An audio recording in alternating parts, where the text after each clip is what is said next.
Hello, my name is Madison Lopez and this is my Session 5 final assignment. Today I will be speaking on YWAM, a global organization called Youth with a Mission that was founded in Kona, Hawaii, but has bases and locations all over the world. Today I will be specifically speaking on the Harpenden location, located just outside of London, England, where I work. One of the 4 topics I want to talk about is the diversity factors within this organization and this location here in England. One way that individuals are integrated is through their ministry focuses. So when staff come to join the team here in Harpenden, they are integrated through the team that is already running or connected somehow to what their focus is. So if it's mercy ministry or help to the poor and needy, or business, or etc. They are integrated through those different smaller teams.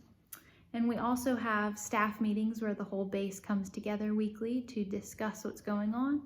They're integrated through base involvement with different jobs around, whether that's hospitality or grounds and maintenance, different teams that help run the base. We have local outreach, which reaches out to like a women's shelter in the town over, and we have meals in BB Hall that we all eat together. So a good upside to YWAM is that we all live together on the same location in different houses, but because we get to live and work together, we have more of an involvement in each other's lives that the diversity we get to be really aware of it. And most people's backgrounds are international, and culture is very highly celebrated in YWAM. So we have Brazilians here, we have Argentinians here, we have Chinese people, we have Eastern Europeans, we have German people, we have all kinds of different cultures that are celebrated. So when people come in, they get integrated through that. Like Nelson and Quick say, we have seen that successful organizations promote culture that value diversity and encourage inclusion. And YWAM really does seek to include every nation on the earth like God created. Second one is communication. I think the communication systems we have here work like this.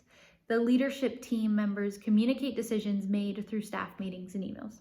So we have a team of individuals who lead the base and oversee some of the bigger decisions when it comes to accounts, when it comes to legal laws, visas, governmental situations. We have a team that oversees that and those big decisions. And when things are communicated on a staff-wide way, they come before us at staff meetings and explain and communicate decisions made. And then they send it out in email to the whole base.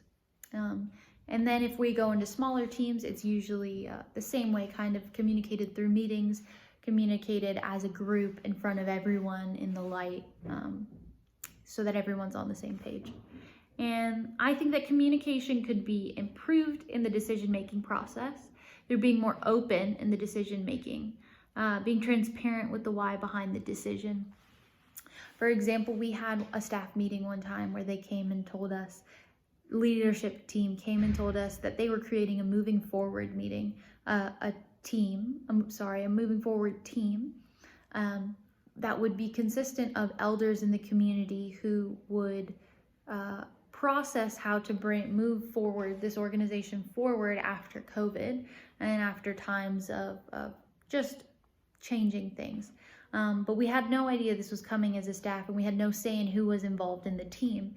And a lot of the base and staff members here didn't appreciate that it was just sprung upon us, that this team was formed and we didn't get a decision or a say in it. So I think communication could be done better here through being a bit more transparent when thinking of starting things, or being more open about the decision-making process instead of just delegating. It says positive, healthy communication is an important aspect of working together. That is cooperating to reach a shared goal in both the interpersonal and intrapersonal settings. Such communication requires trust and truthfulness. The third topic is decision making. Important decisions are made through an issue being brought before the leadership team. They then communicate and decide what the best option would be from multiple viewpoints.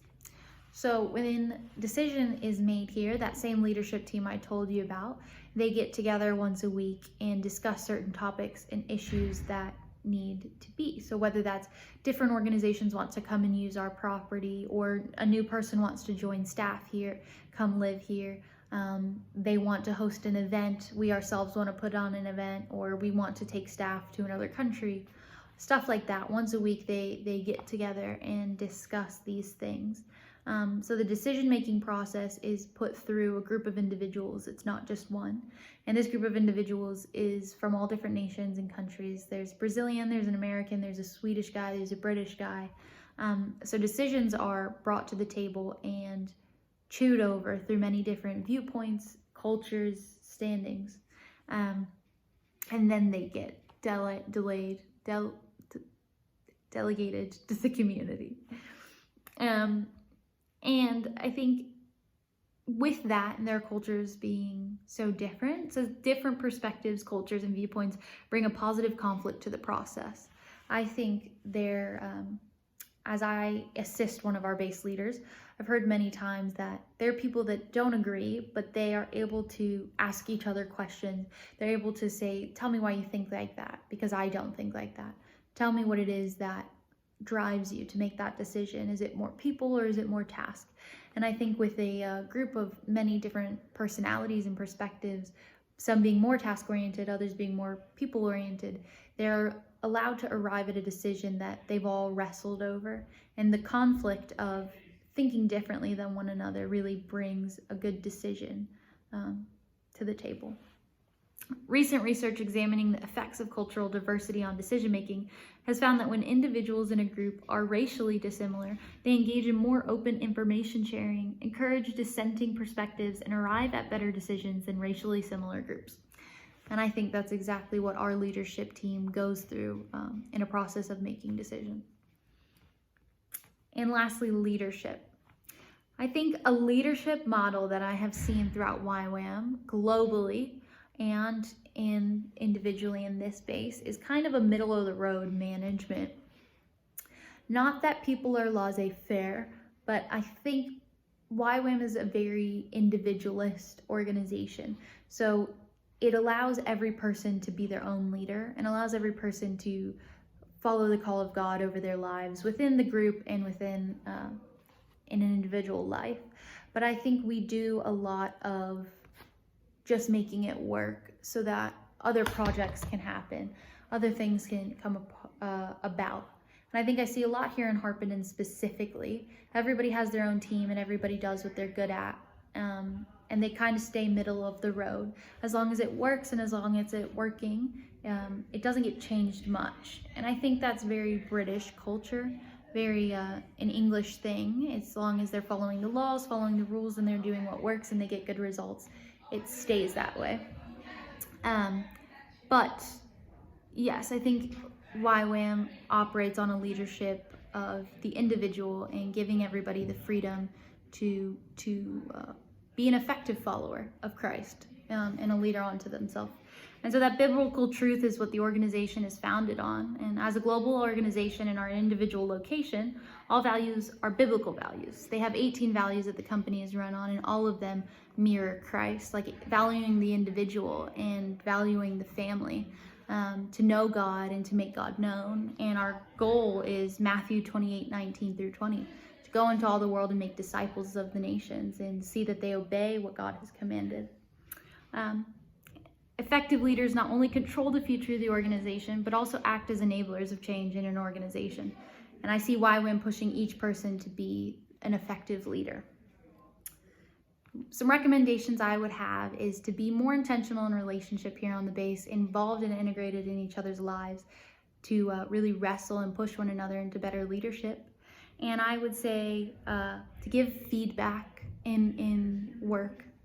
And to fundraise more for staff outreaches, for staff opportunities, to create more of a place to dream, to do better, to get better, to inspire one another, and to encourage.